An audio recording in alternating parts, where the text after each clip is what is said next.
小子们，今天呢，咱们来试杭州湾库里南了啊，极客的9X。这台车真的是有点火，我自己身边的很多的朋友都在问我这个车到底怎么样。还有就是这个车它发布了1个小时，下定的人数就有4万多了，大家对于这个车真的还是挺期待的。确实，这个车值得说的点非常之多，咱们来挨个带你细细的品尝一下。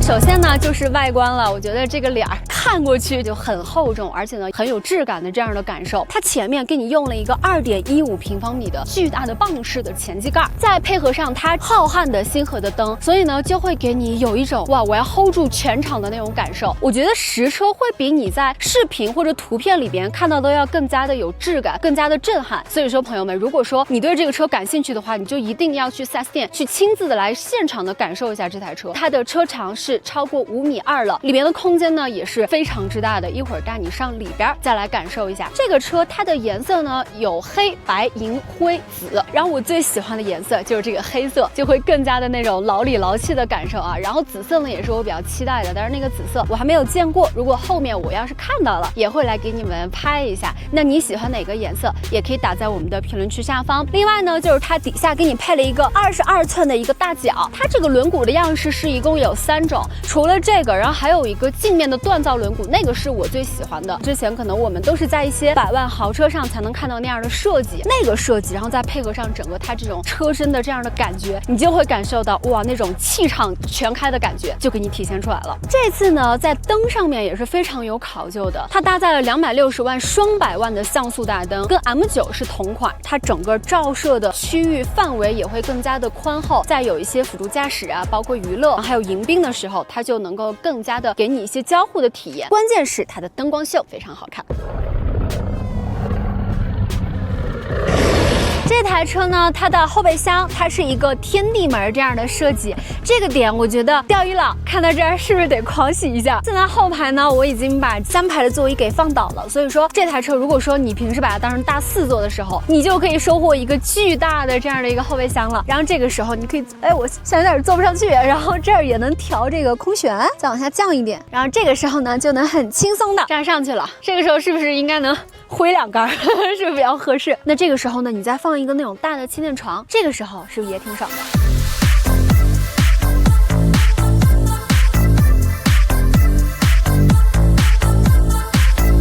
来到这台车的车里边，你会理解为什么大家都要叫它杭州湾库里南，因为没有任何一个人上来不会感觉到它非常的奢，非常的尊，就整个它所有的这些小细节、小巧思都会让你觉得它有一种就是很 old money 的那种感觉。首先呢，就是它用到了很多的真木的材料，这个材质它是源于北欧的设计，然后整个车上它一共有14处，每一处呢它都是经过20小时的工人这样去打磨，所以呢你就能感受到那种奢华跟艺术相融的感受。另外呢，就是它的这个旋钮啊，包括音响上，它都用到了水晶的这样的小点缀，更加的让你感受到那种豪华的氛围是很浓厚的。以及你头顶上的这些麂皮的绒，这个绒它会比天鹅绒还要再软3分，所以呢你摸在上面的感觉就会觉得哇，就好像我在摸云一样。然后我最喜欢的一个地方就是它上面有一个非常巨大的化妆镜，我觉得没有任何一个女生能够拒绝得了。就是首先它旁边的这些区域也全部都是带麂皮的，还有就是它的整个这个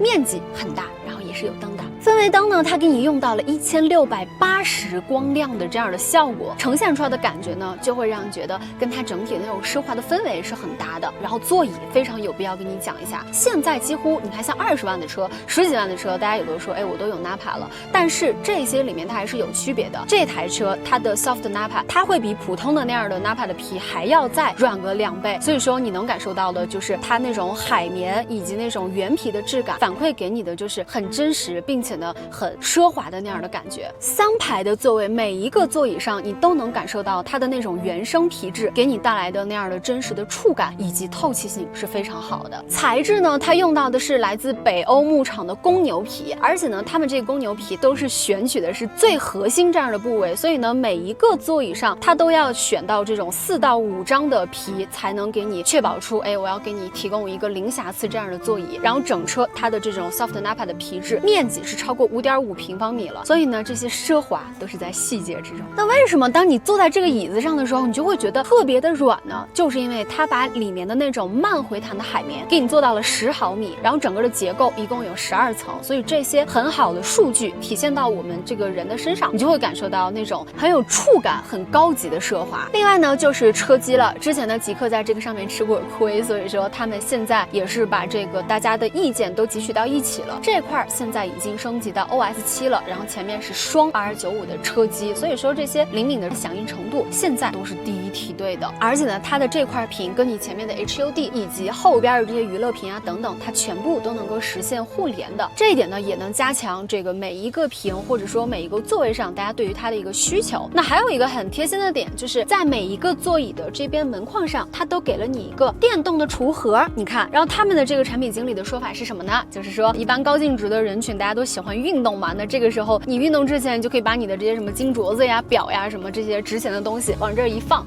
这样就很奢华。所以你会用到这个点吗？音响的品牌呢，他们用的是 Name， 这个是一个英国的顶奢的音响品牌。之前在汽车界唯一跟他合作的就是宾利，而且当时那个选装的价格也是要在14万以上了。作为全球唯2的汽车合作商，极客把他们用在了这台 9X 身上，这个效果呢是能够给你做到3800多瓦的功放。所以说你不管是在哪一个位置上，你都能感受到那种非常身临其境的感受，因为他们在里边也给你调了6种不一样的这样的感受，目的其实就是为了给你营造一个很有质感的这样的感受。包括就是它里边也是有这个杜比的，支持9.2.4.8的这样的一个声场的布局，所以说呢，你那种身临其境的感受就会非常明显了。来，你感受一段吧。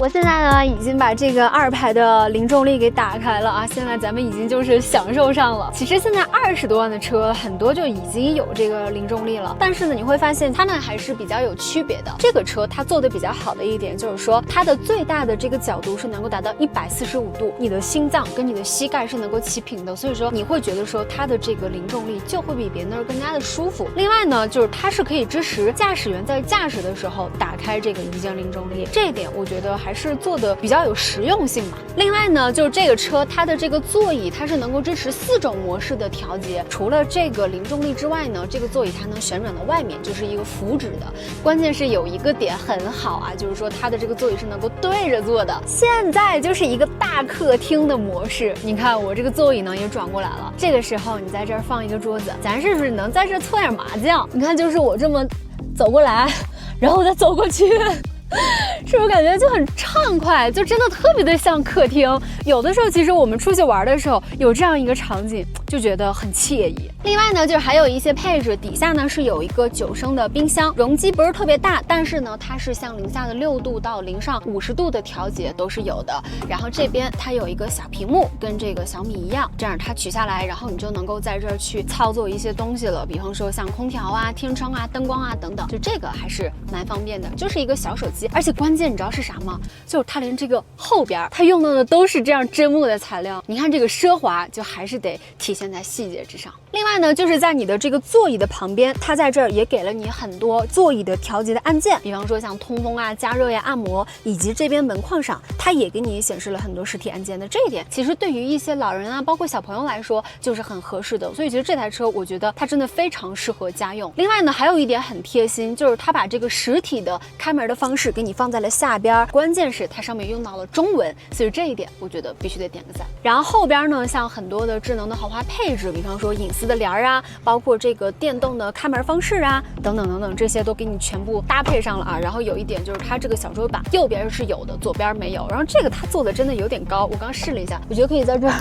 可以在这儿睡觉。那我们在这儿办公啊、吃饭啊，小朋友有的时候在车上写作业是吧？我觉得都还挺合适的。另外呢，在9叉上有一个非常大的原创的点，就是它后排的这个屏它是能够飞的，然后它的这个轨迹呢一共有880毫米。好吧，现在我把这个个2排调到一个比较合适的情况，我带你看一眼3排的位置。现在呢，就是我觉得坐的比较舒服的情况之下，然后2郎腿也是能够翘的。咱们现在上3排看一眼，它中间这个宽度其实还可以。你看我现在这样进出也还行，是吗？如果你要是不想这么上的话，它这边侧面也是能够从侧边这样上来的。其实比我预想的要好很多了。我之前觉得可能就只有小孩能坐，但是其实你看，像我刚才2排能够翘2郎腿的，就是很宽敞的时候，然后我的3排前面其实还是有一个1拳半的这样的一个空间，其实挺不错的。而且后排其实它该给你的这些东西也都有，比方说像隐私的帘儿啊，然后包括就是调节座椅，你要是觉得这边比较直的话，它还能往后靠一点。但是呢，如果说你这个车6个人都坐满的情况之下，你后备箱可能就不会装太多了。还有就是这边侧边的门板上，它还有一个语音键，也就是说你可以跟你的司机去说些什么，有一些什么情况。但是这一点我觉得作为家用车来说的话，还是大家应该都用不上吧。如果说你商用的话，应该觉得还不错。兄弟们，我们现在呢要试一下这台9X它在城区的一些表现。咱们现在开启让它展示，有一个电动车。它识别到了，所以它也踩了一脚刹车。大堵车了，其实在这种堵车的时候，更能体现出一台车它的智驾表现到底怎么样。这套系统呢，它搭载的是千里浩瀚的 H7 跟 H9，就是它有2个方案给你选。然后我们今天这个版本呢，它是 H7 的版本，效力它是能够做到700 TOPS， 然后 H9 的那个就更加的高阶。那个的话，它的激光雷达可能数量就会更多一点，算力也是能够达到1400 TOPS。好，识别到绿灯，然后它就起来了。因为我们还有300米就要向右边去行驶了，所以它现在正在找机会变道，但这边一直情况都比较复杂，小货车呀、行人什么的不便。看它，哎呀，看它能不能变回去。哇，它竟然过来了！后面的好心人，这么大一个车，它这样过来其实还是挺快的，就丝毫没有犹豫。它的整个逻辑还是挺像咱们人不操作的这样的逻辑的。你看啊，这儿它识别到有行人，它还是去主动的避让。前面有个小货车在这儿，好像有点事故，你看都在这吃瓜。现在的这种智驾做的真的都非常的智能，可能放在以前，它的这种逻辑都是要以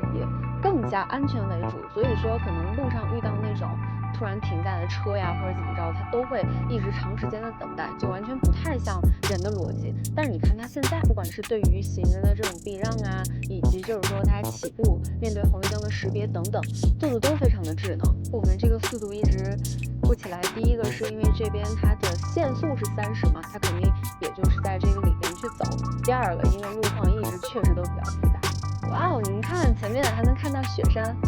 好好看呀这个景色。前面这里呢是一个掉头路啊，这个车它的车长是超过5.2米了，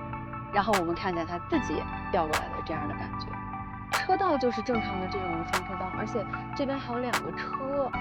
其实挺不好掉的。就算你自己掉，你可能也得能再推几把，揉一揉。它这是啊，它要再往后走一脚。哎呦，我天哪，我的心脏都漏了半拍啊！因为刚后面有个车，其实它还好，它没有说就是很慌的单手。往后来了一点点，打过来了。怎么样？这个操作还可以啊，过来了。咱们有的这种智驾车型，它可能遇到这种情况，它一定是会等，或者说就是愣在那儿了，就让你接管了。但是你看它就是识别到它前面那个车不走，那好吧，就是那我就走，它就往后倒了一点，然后再这样子的转过来，整个逻辑就非常的像老司机。咱们现在要经过一个环岛路段了，而且这节也是挺复杂的。你看旁边在施工，而且这又是个环岛，碰到一个剁椒鱼头，避让了一下。就过来了，而且我会发现它不是说一直就是在那儿等着，它是往前走一点一点，然后看前面的这个车是什么情况，然后它再去做下一步的这个操作，很丝滑，很敏捷。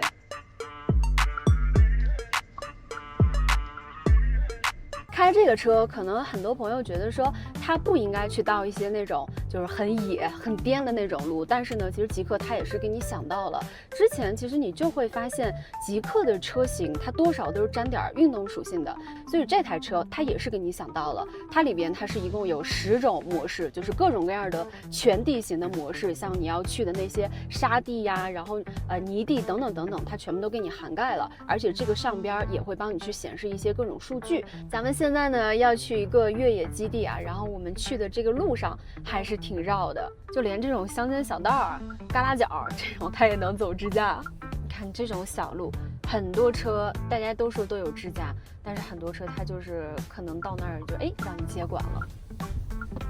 这种盘山的路段它还是非常之谨慎的啊，一直都始终在这个道里面去行驶。总之，智驾这一块，其实我觉得 H7的版本它已经做的就是非常之厉害了，所以我也相信 H9的版本应该它会更高阶。那到时候如果后面有机会，我们也可以给大家来看一下这个 H9它的表现怎么样。所以朋友们，1到10分，你给它的评价表现？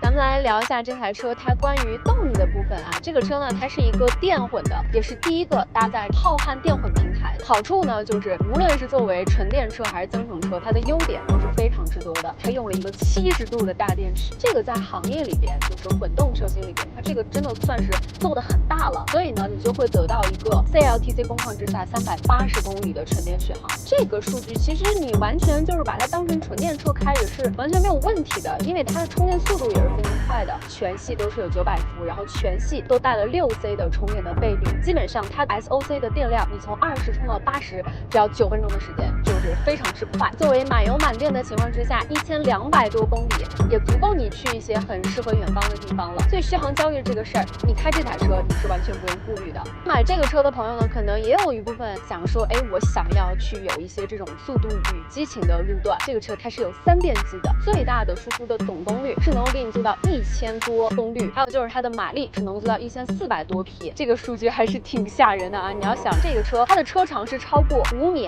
了，这么大的一个车，3吨多重啊！然后它的0-100加速只要3秒多，咱们来小踩一脚吧。现在咱们是在这国道上，3、2、1，东西。哇，感觉这个提速特别快啊！你一踩上去，你就会觉得它真的完全就不太像是混动的车型，而且它也是有各种各样的模式去切换。我们现在就是在智能电混的情况之下，我其实也开过很多的增程车，包括这个混动的车型。大多数车其实你听它发动机的声音还是比较明显的，但是我觉得在开这台9叉的时候，根本是感受不到它发动机的介入的声音，所以它的 NVH 做的真的还是挺好的。我们现在速度大概是在120左右。